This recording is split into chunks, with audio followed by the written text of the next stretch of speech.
Прошу прощения за столь внезапный вызов. Но почему? Причина? Да разве она нужна? Он как будто бы столкнулся с невидимой стеной. Ниндзя отлетел метров на 5. Для легендарного воина, самого сильного юнца в мире, это было весьма мягко. Это конец.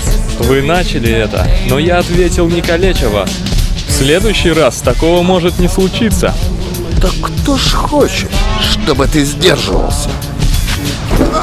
Он по-настоящему крут.